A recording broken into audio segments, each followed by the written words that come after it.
How is everybody? Good? How are you guys What do you mean? The Jazz? business wise, Business-wise? We're draft good. wise? Got the draft. I'll tell you guys the same thing every time. Like, we've been doing this for a long time. We're ready. We can make the pick today.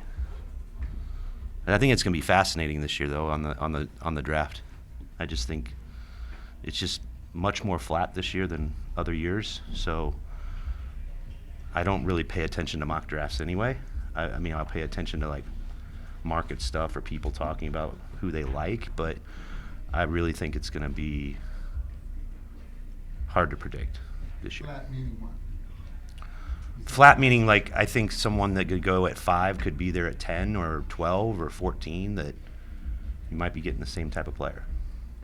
This might be a little too specific, but like you always talk about tiers. Yeah. How many guys do you think are in that tier at the number 10 spot? Probably like, I mean, it depends on who you talk to in our front office, right? For me, it's probably about 8 guys, some of which you project to go ahead, some of them behind.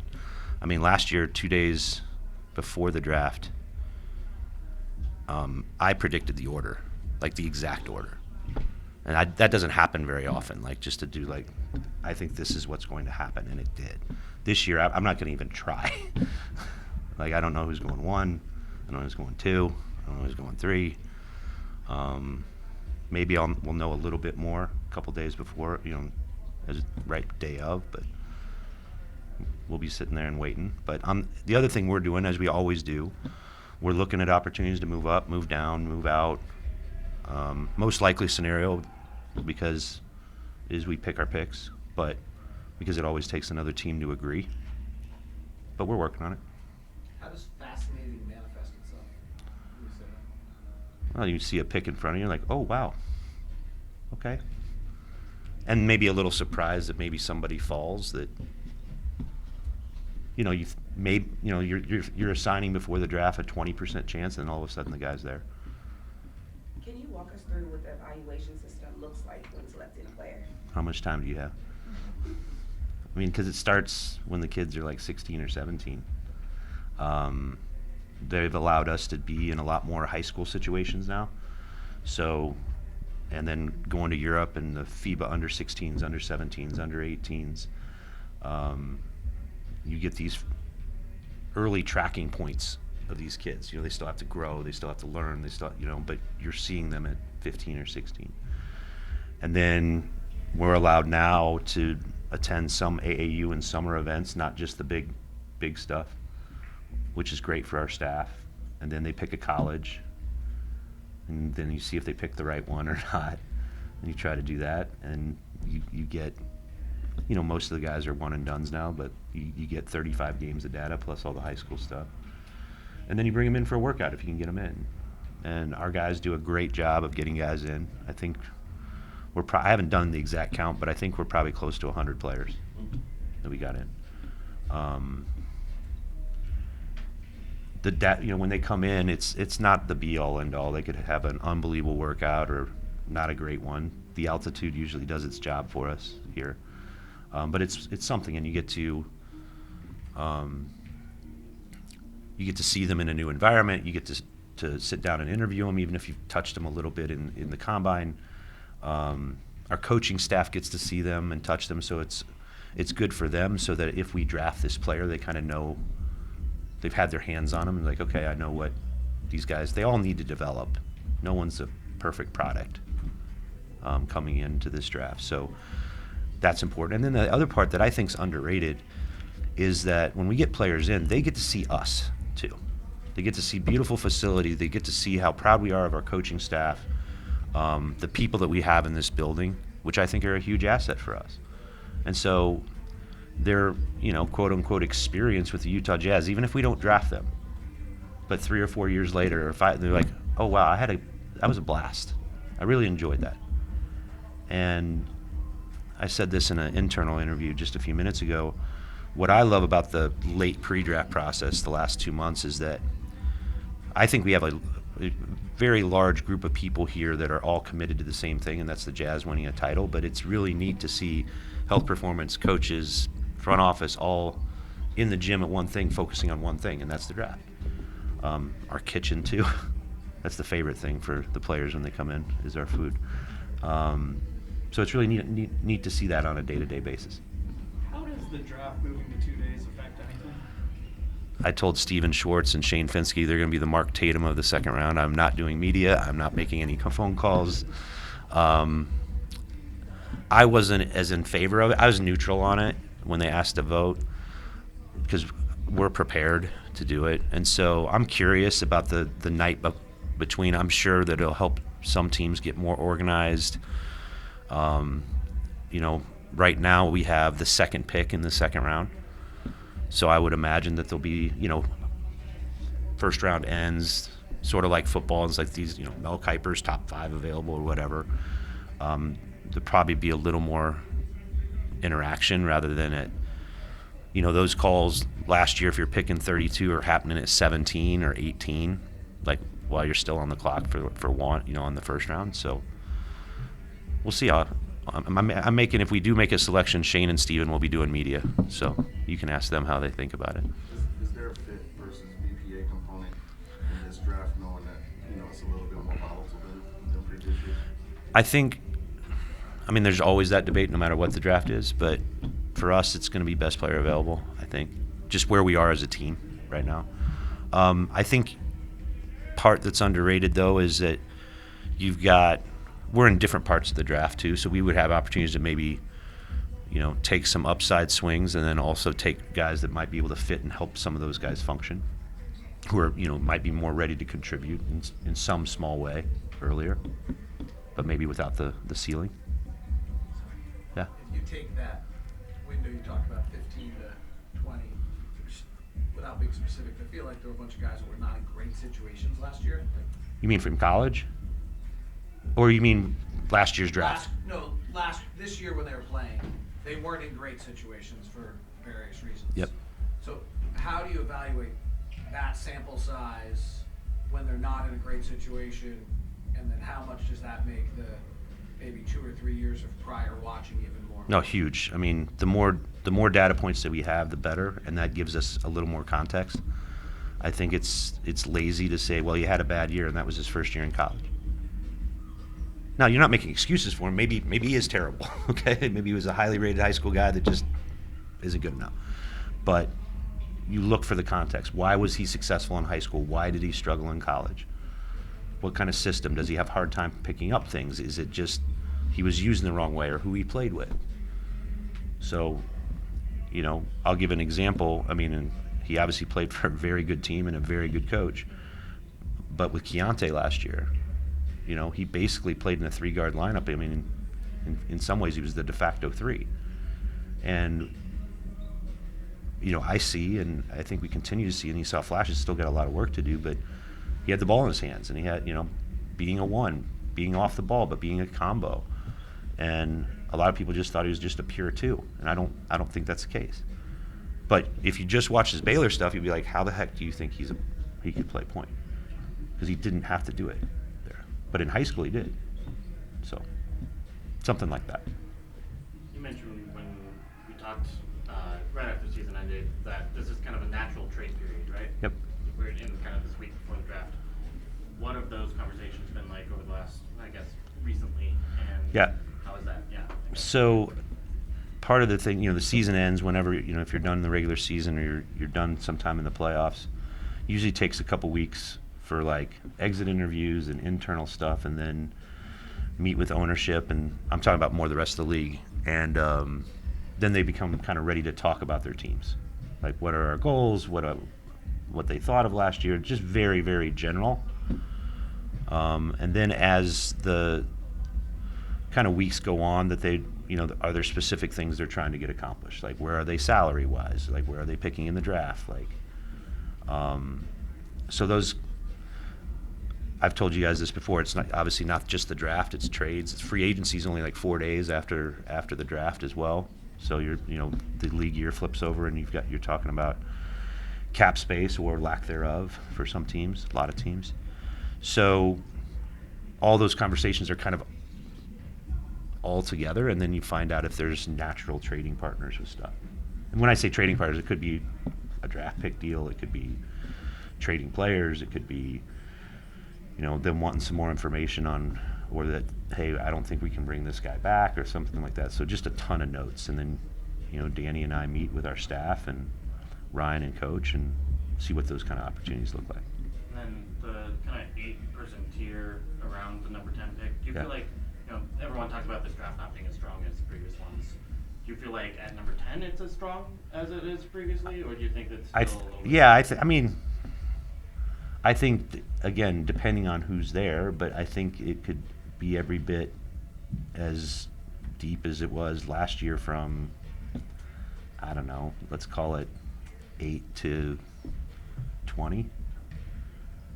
I don't, those are very fuzzy numbers for me because I just don't know who's going to be there. But yeah, I think it's probably pretty flat that way. I mean, it's certainly flatter than it was at the top last year. Whether you want to go top 3, top 5, There seems to be a COVID residual that's unique to this. How do you evaluate 22 and 23-year-old players? Yeah, so you've got guys that are still, everyone looks more like BYU now, right? In terms of the age stuff with college. So you're talking about 23-year-olds that have developed into very good players, and you're judging them in the same class as 18-year-olds. So the 5-year gap, it's much more stark this year because a lot of the solid players in the first round, they're either 18 or 19 or they're 22 or 23. So that's an evaluation that we have to go through. And do you want to project the 18-year-old and say, hey, is he going to be as good as this guy 5 years later? 5 years is a long time. Or, hey, there's a 23-year-old that can come out and contribute, but maybe the ceiling isn't as high because he's 23. So what do you want? What do you need? We'll see. Sorry. I've looked over at you twice, and you're like, Go on, no worries, finish. I'm done. I'm so sorry. Tony, I'm done. Go ahead. Is there any way where, like, the 3 kids that you drafted last year have any bearing on, what you draft this year in terms of? I mean, I look at it as you always want to try to create space to evaluate and have guys play. There hasn't been any decisions on them of literally drafting over them. I think what we're in is, with relative to our draft picks last year and this year, we're in an evaluation stage. We're in a development stage. And obviously this is a huge summer and huge year for Keontae to take a step, Taylor to take a step, Bryce to take a step. And then obviously if we have all of our picks and we make those selections, it's their rookie year, and then them trying to get acclimated and try to learn about the game. And I don't think you ever make a decision after 1 year on whether a guy can play or not, or what his ceiling is. I think you care about more the trends and the path, and I've been very happy with the development of those 3 guys. But as I've told you guys before, and you've seen, development isn't just guaranteed minutes on the court. We don't, whether you have competition or not, you don't play free minutes here. So they have work to do no matter who we draft or we don't.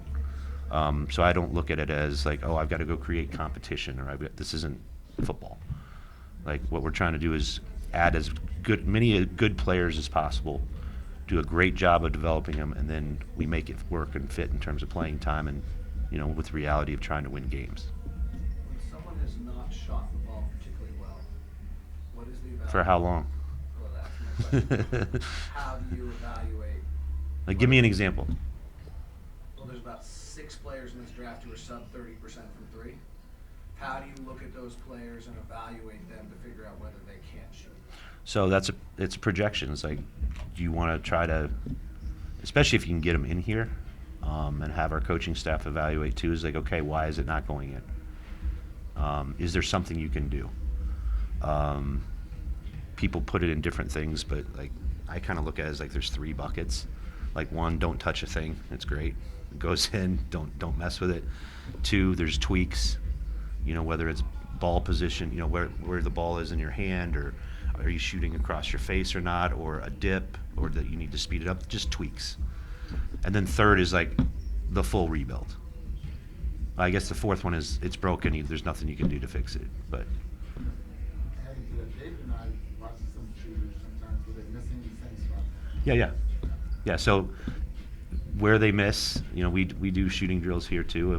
We do the Jazz 100, which is 100 threes. Half of them catch and shoot, half of them on movement. That's the other part. It's like, is he a good catch and shoot shooter, or can he shoot with movement? Which is obviously more valuable. Off the dribble, all that stuff. So yeah, it's an evaluation piece, and our coaches are involved too. So you have to be able to shoot in today's game. Are there any reservations about potentially having 6 first and second year players on the roster? Sure. I think if that's the case, and there's a difference between 23-year-olds and 18-year-olds. But if that's the case, you want to make sure that you have enough veterans on the team that can help them grow and do it. They can't raise themselves or raise each other. That's all they have to talk to and know. So I think that becomes very important. And I think we have some good veterans on our team right now, but that will obviously factor into some of the things we either do in free agency or trades or some things like that. But we're not going to get into a leverage situation like, I just can't have 6 draft picks. So here's one, or give it no. Take it. It's a shot at trying to get a good player. But creating the environment will be key for it. Can you tell us about Shane and I guess some of the other changes to the front office? All the promotions well deserved. Shifting a few people into new roles, but with Shane, it's more of an acknowledgement of what he's doing here. The structure we had has been sort of flat under Danny and me, but and there may be some more changes in the future. It was just more of we wanted the ones that we had made decisions on in the summer, wanted to get them out so everybody gets recognized. Really excited for Katie Benzin. Being able to, I always almost look at it like a residency for medical doctor. You're going to go do this for a year, and then you're going to go do this for a year, and then we're going to find out what you like. So this is the natural part of her journey. She's really talented. And then obviously our coaching staff promotions, I'm excited. I give credit to Will a ton for large part promoting internally, because we have got people that are ready and good. Makes my job a lot easier and his. So, Shane's part of our group along with Steven and Bart and all those guys that do a great job in their respective roles. Who am I missing? Anybody else you want to know about? I love all of them, so please. Just copy and paste. Yeah. I don't think so. Okay. This might be, get you to evaluate Evie for me. Zach? We want one ball game. You watched the championship game? That's all you watched? That's the one I watched. That was the one I watched, but when he was there, He's a really good player. Yeah. 25% offensive rebound rate. Deadly right hook. I'll say this about him, I'm very impressed. He's the 2-time National Player of the Year, right? But the things he did this year, he took all the feedback. People wonder if he can change ends, wonder if he can play long stretches. And he got in better shape. His passing got better.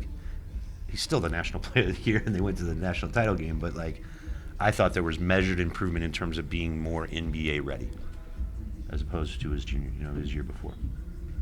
But it's a credit to him. I mean, those guys in college that work their butts off and have great careers, and he'll be remembered not only because he's a rare guy. You don't see guys like him, but give him a lot of credit for what he's accomplished in college. Okay, one more question. Okay. I asked Dan. Am I doing your scouting work for you, or what? Are you gonna put out a mock draft, Ron, when you've seen one game of Zach? Okay. I asked him, I'm not putting that one into our model, okay, by the way. when you started to track young players, and he did say, very early, Yep. is there one particular player that you guys, I mean, I saw Luca at 14. huh? I saw Luca at 14. At 14? Yeah. So is there, can you give us a name or anything that, since you're doing a. I can't talk about those guys. I can't give you any. Well, you can't say. No, there's kids I've seen at 16 that are 18 now. I can't talk about them. Not until they declare. You can get me fined, Ron. That's right. Yeah. You can get me fined. This this might be. I would suggest that you watch you. I would suggest watching all of our local teams this next year, for sure. Nice. Good support of our local schools. This- Very good. this We might wear be- purple. You know, blue and red turns purple. It's good. This might be, apologize if this is, I'll tell you if I can answer it or not. So. feels like on this draft, that everyone's got like a butt statement. They're this, but they have that, and maybe that's just the draft.